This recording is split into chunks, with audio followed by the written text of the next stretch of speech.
さんこんにちは、あおいです。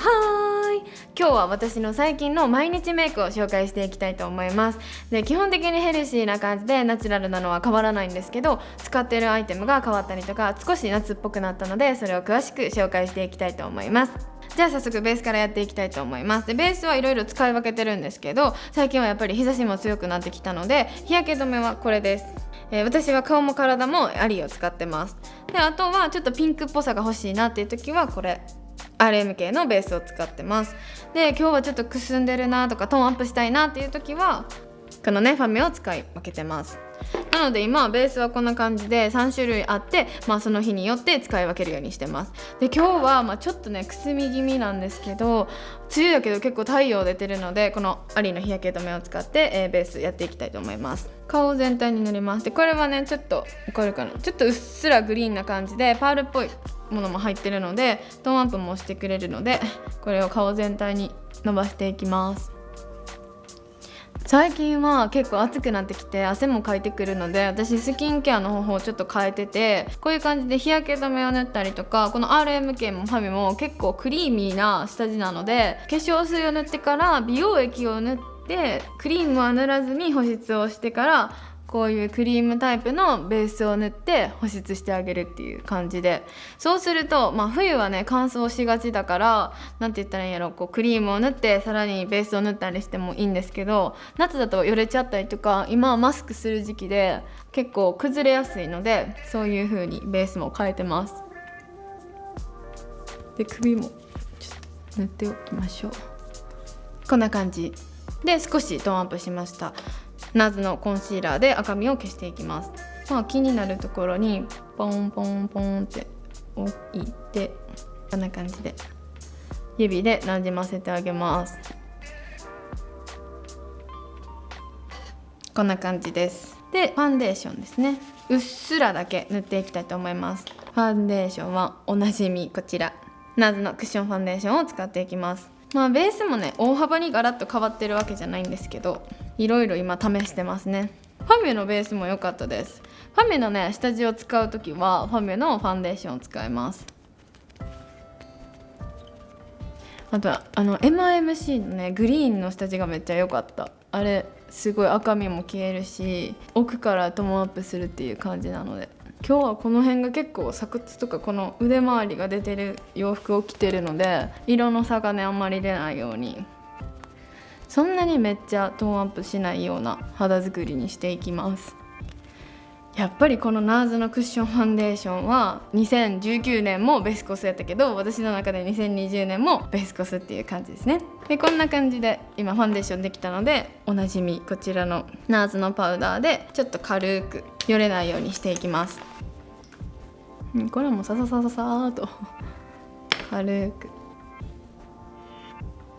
やっぱりパウダーをしてあげることで崩れにくくなったりするので、やっぱ夏はね必須やと思います。で、ルースパウダーよりはこういうプレストタイプの方が粉っぽくなりにくいので、私はね普段使いはこっちタイプが多いですね。はい、こんな感じでパウダーもできました。ベースはこんな感じで完成かな。次は眉をアイブロウをやっていきたいと思います。アイブロウはこれマキアージュのパウダーを使っていきます。これちょっと品番がわからないんですけど、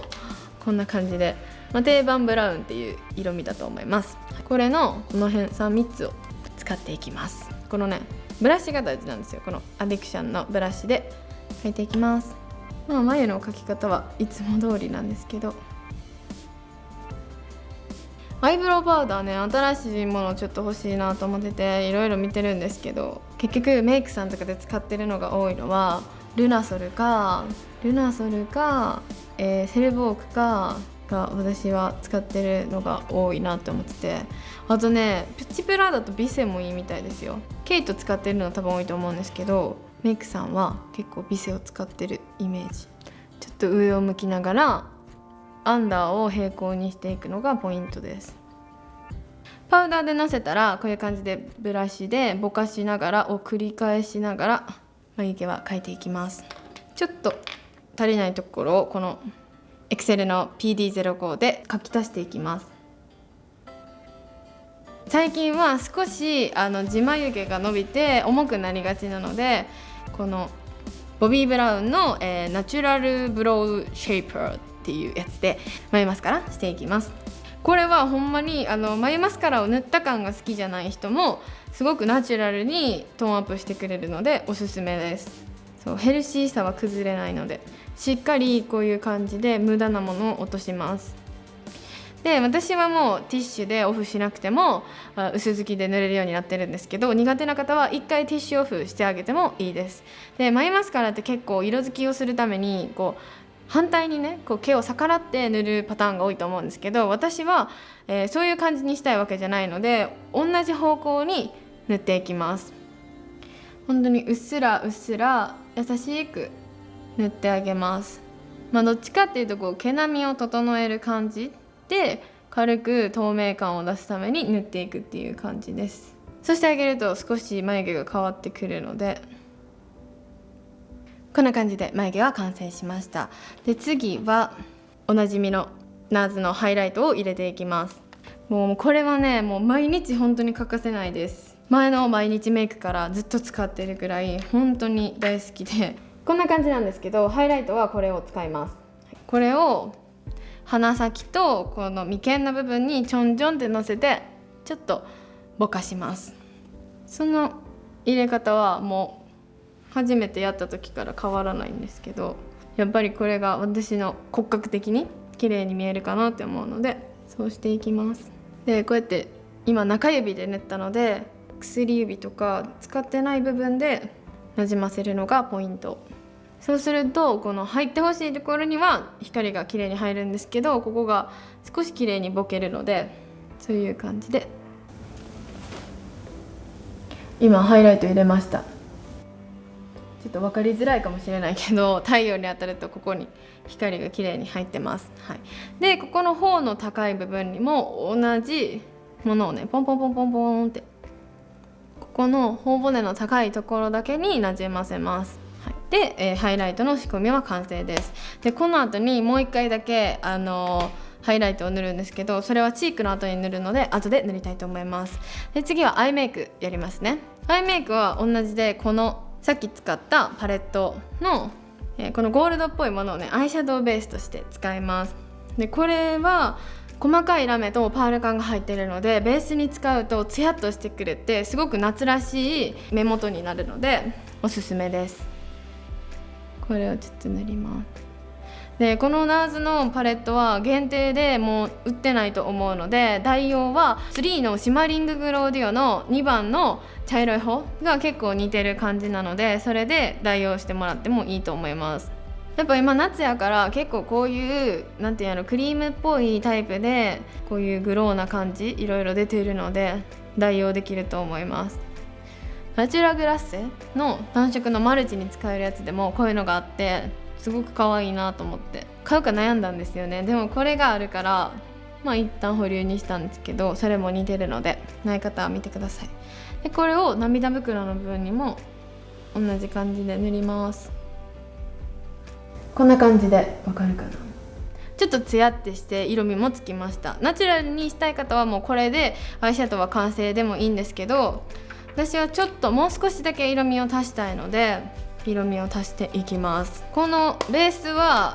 変わらないんですけど、もう少し茶色っぽくしたいなっていう時はこのルナソルのこれめっちゃ可愛いやつ、前から動画で紹介してるんですけど、この4番のカッパーラストっていう色味を使います。で、今日は少しなんか黄色っぽさが欲しいなっていう時はこの MIMC のねこっちの色を使います。で、これは少しラメ感もあってオレンジ黄色っぽい感じに発色するのでこれも可愛いです。で、あとはちょっとオレンジっぽく発色させたいなっていう時はこのルナソルのアイカラーレーション06番のこのオレンジのやつを使います。毎日メイクで本当に3つとも使い分けてますって感じなのでどれにするかすごく悩むんですけど、その日のコーディネートに合わせようかなって思うものとかで変えたりします。今日はねこのルナソルの4番を使っていきたいと思います。これほんまにめっちゃ可愛いんですよ。買ってよかったなっていう色です。これを二重幅を中心にこうちょっと指でぼかしていきます。わかるかな。ちょっと深みが出ましたよね。でもなんかこういうブラウンオレンジみたいな感じだけど、やっぱり最初にベースでちょっとツヤっぽいものを入れてあげたりとか、これもマットじゃなくてクリームタイプのアイシャドウなので重くならなくて夏らしくておすすめです。結構どんな顔のタイプの人でも合う色味のアイシャドウだと思うので、1個あるとめっちゃ便利。こんな感じでほぼ完成です。でさっき塗ったもので指に余ったやつを軽く涙袋の部分にものせます。指でやれちゃうのが楽なので、私は結構このルナソルがお気に入りでよく使ってます。でアイメイクこんな感じでできたのでビューラーしていきます。ビューラーは資生堂のビューラーです。でしっかり根元からグイグイグイグイグイグイって上げていきます。根元からしっかり上げたらマスカラのベースを塗ります。エレガンスのベースを使ってます。キャンメイクのピンクの透明の下地もおすすめなんですけど、それがなくなっちゃったので最近はこのエレガンスがお気に入りですね。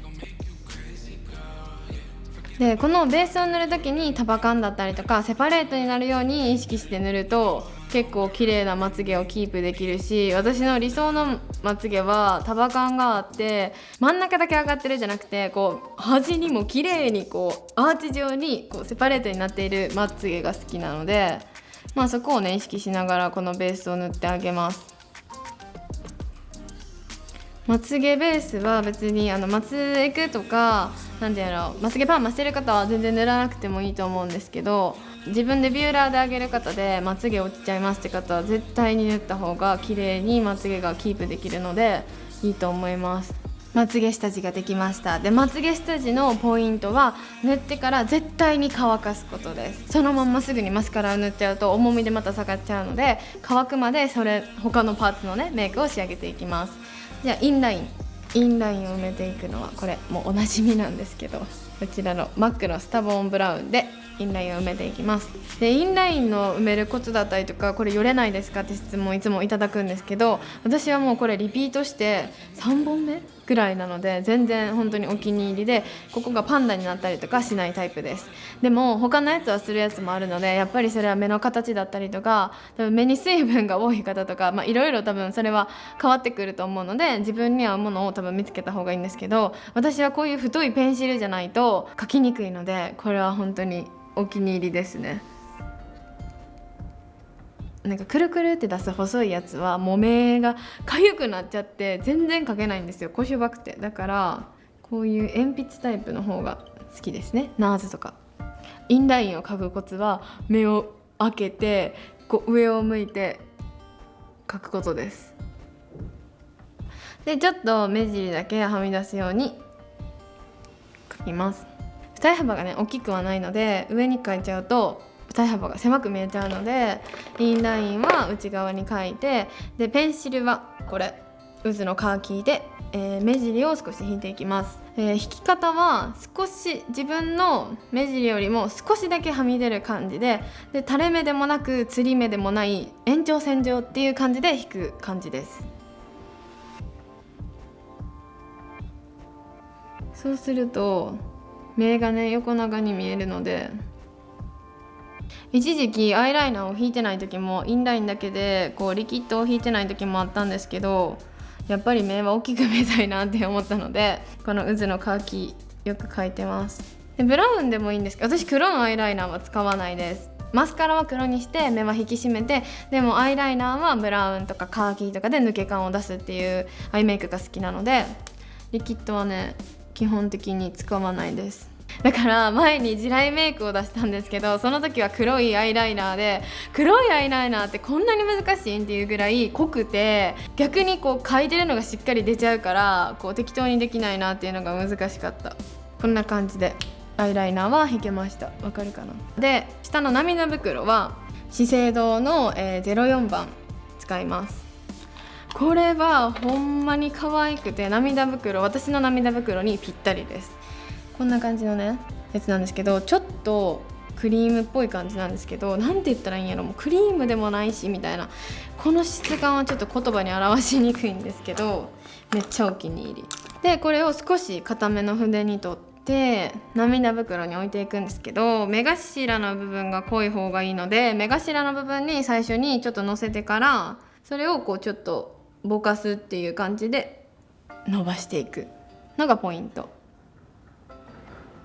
で、最初に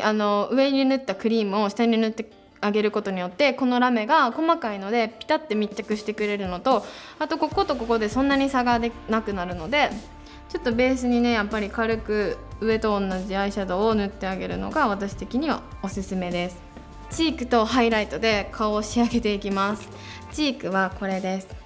ナーズのゼンっていうカラーなんですけど、これやっぱ一番今最近のお気に入りかも。前の時も使ってたんですけど、やっぱ他をちょっと試したりとかしても、このチークが私のヘルシーさを出したい感じとか、こうもう顔のバランスとか一番整えてくれるので、こんなね一見すごい茶色っていう感じだと思うんですけど、塗るとねそんなこともなくて、で私普段のメイクとしてはシェーディングをしたりとか、こういうコン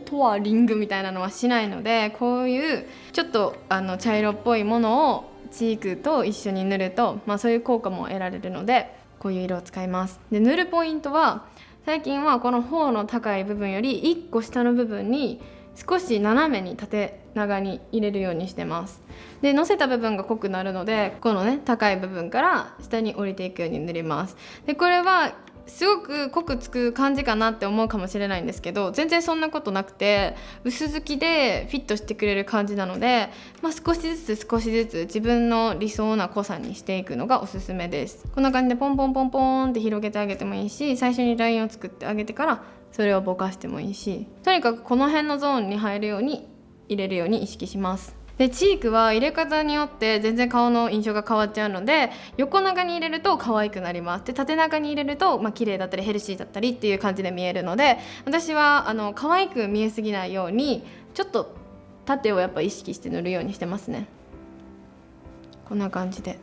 これを入れてあげるだけですごいヘルシーさが出るのと、あとやっぱ夏っぽい感じにも見えるかなって思うので、このチークはやっぱ優秀ですね。こんな感じで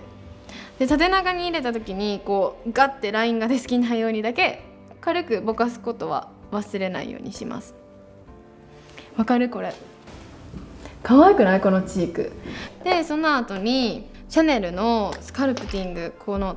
縦長のこういうツヤ感を出してくれるハイライトなんですけど、これは、ナーズのハイライトとは違ってもう少しみずみずしさがあったりとか、本当にツヤっていう感じを出してくれるので、指でもそのままでもいいんですけど、このさっきナーズで入れた高い部分とこのチークの本当に間のところをこういう感じで描きます。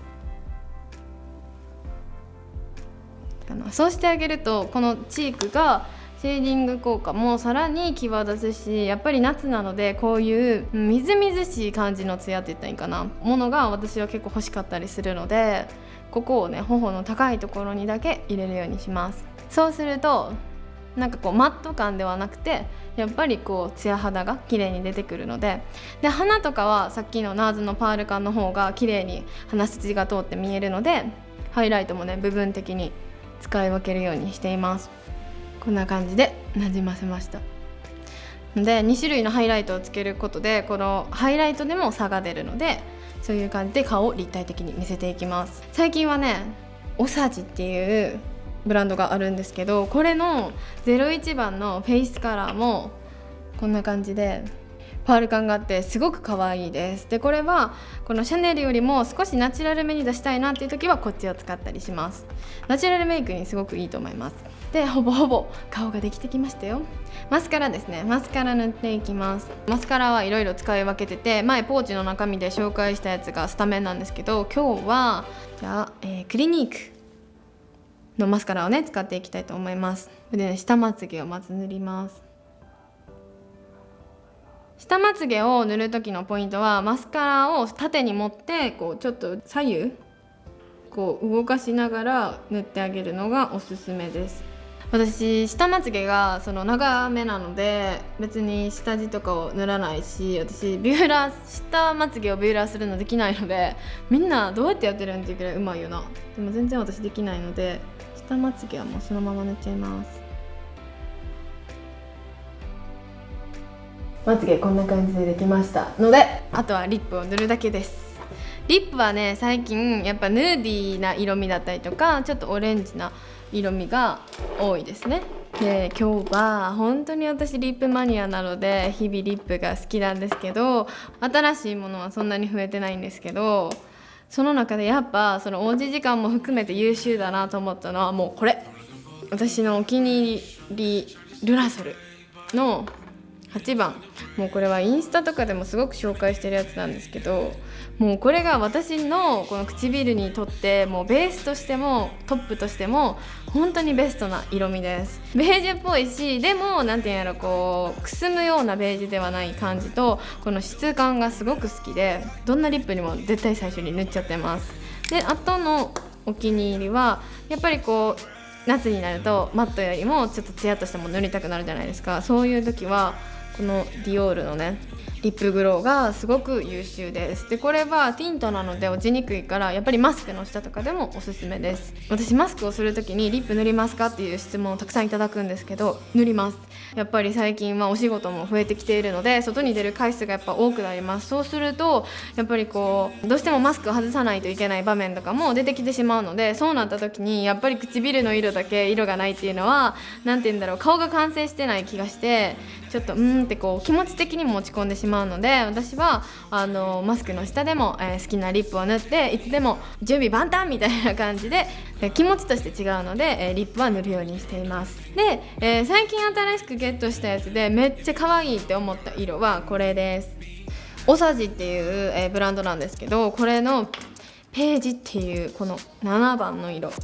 このオレンジがめっちゃ可愛くて、私すごいスタメンです。最近ほんまに唇1個しかないですよって感じだと思うんですけど、リップはすごい簡単にこうイメージを変えることができたりとか、色味が近くても重ね付けすることでやっぱ全然違って見えたりとかっていう変化が私はすごく大好きなので、リップ好きはやめられません。で、最後にこの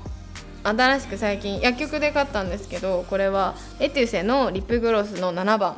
最近やっぱりグロスっぽいものでもちょっとヌーディーな色味が入っているものが好きで、このエテュセの7番はちょっとねブラウンっぽい感じ、こんな感じでオレンジとブラウンが入っているような色味がすっごく可愛くて、やっぱり唇に塗ってみると可愛かったです。今ちょっとテスターができないじゃないですか。だから、プチプラやしちょっと試してみようと思って塗ったら可愛かった。買って正解だった。今日はじゃあちょっとまず軽くこのルナソルの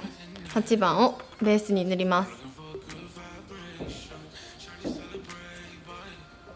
なんか唇の色って人それぞれやから、同じリップでも多分ね発色の仕方って全然違うと思うんですよ。だからリップは自分で試すのがいいかもしれないですね。こんな感じ。これだけでもめっちゃ可愛くない？ちょっと大人っぽい印象になると思います。で、ヌーディーで終わりたいなっていう時はこれだけでもいいんですけど、今日はせっかくなのでまだ見せたことないやつを見せますね。おさじのページを塗っていきます。この細いリップはこう唇の輪郭を取りやすいのでいいよね。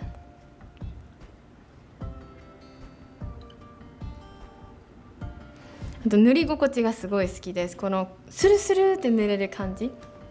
おさじ塗るとこんな感じです。ヘルシーさが出ますよね。このオレンジもめっちゃ可愛いんですよ。で、このままで全然もうこれで OK って感じなんですけど、ちょっとツヤ感を出したいなっていう時とかはリップグロス全体に塗るんじゃなくてちょっと出して、まず下唇の中央にのせます。で、こうやってなじませてあげて、こんな感じでね中央だけのせてあげるとぷっくらしてツヤ感も出るので可愛くなると思います。はい、ということで私の最近の毎日メイクが完成しましたこんな感じです